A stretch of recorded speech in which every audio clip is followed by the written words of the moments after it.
चिड़िया और किसान की कहानी। एक गांव में एक किसान रहता था। उसका गांव के बाहर एक छोटा सा खेत था। एक बार फसल बोने के कुछ दिनों बाद उसके खेत में चिड़िया ने घोंसला बना लिया। कुछ समय बीता तो चिड़िया ने वहां 2 अंडे भी दिए। उन अंडों में से 2 छोटे छोटे बच्चे निकल आए। वे बड़े मज़े से उस खेत में अपना जीवन गुजारने लगे। कुछ महीनों बाद फसल कटाई का समय आ गया। गांव के सभी किसान अपने खेतों की फसल की कटाई में लग गए। अब चिड़िया और उसके बच्चों का वह खेत छोड़कर नए स्थान पर जाने का समय आ गया था।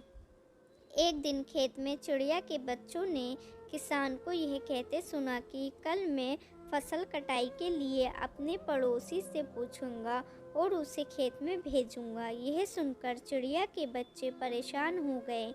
उस समय चिड़िया कहीं गई हुई थी। जब वह वापस लौटी तो बच्चों ने उसे किसान की बात बताते हुए कहा, माँ, आज हमारा यहाँ अंतिम दिन है।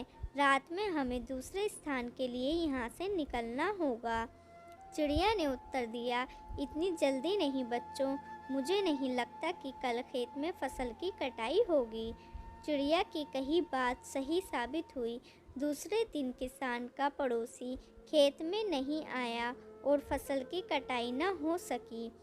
शाम को किसान खेत में आया और खेतों को जैसे का तैसा देख बुदबुदाने लगा कि ये पड़ोसी तो नहीं आया। ऐसा करता हूँ, कल अपने किसी रिश्तेदार को भेज देता हूँ। चिड़िया के बच्चों ने फिर से किसान की बात सुन ली और परेशान हो गए। जब चिड़िया को उन्होंने ये बात बताई तो वह बोली, तुम लोग चिंता मत करो, आज रात हमें जाने की ज़रूरत नहीं है। मुझे नहीं लगता कि किसान का रिश्तेदार आएगा। ठीक ऐसा ही हुआ और किसान का रिश्तेदार अगले दिन खेत नहीं पहुंचा।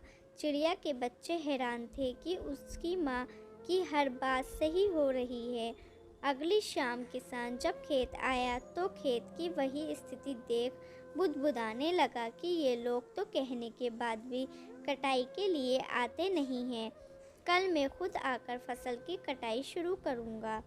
चिड़िया के बच्चों ने किसान की ये बात भी सुन ली।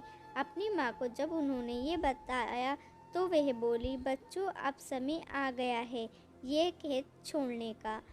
हम आज रात ही ये खेत छोड़कर दूसरी जगह चले जाएंगे। दोनों बच्चे हैरान थे कि इस बार ऐसा क्या है जो माँ खेत छोड़ने को तैयार है। उन्होंने पूछा तो चिड़िया बोली, बच्चों, पिछली 2 बार किसान कटाई के लिए दूसरों पर निर्भर था।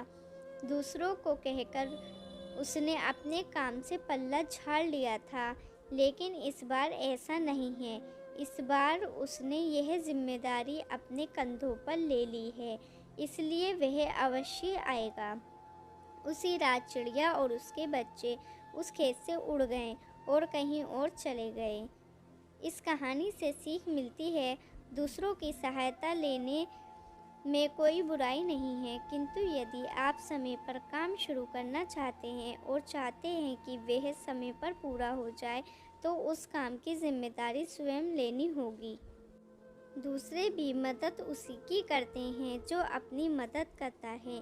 आपको ये चिड़िया की कहानी अच्छी लगी तो इसको लाइक शेयर करें और हमारे चैनल को ज़रूर सब्सक्राइब करें। धन्यवाद।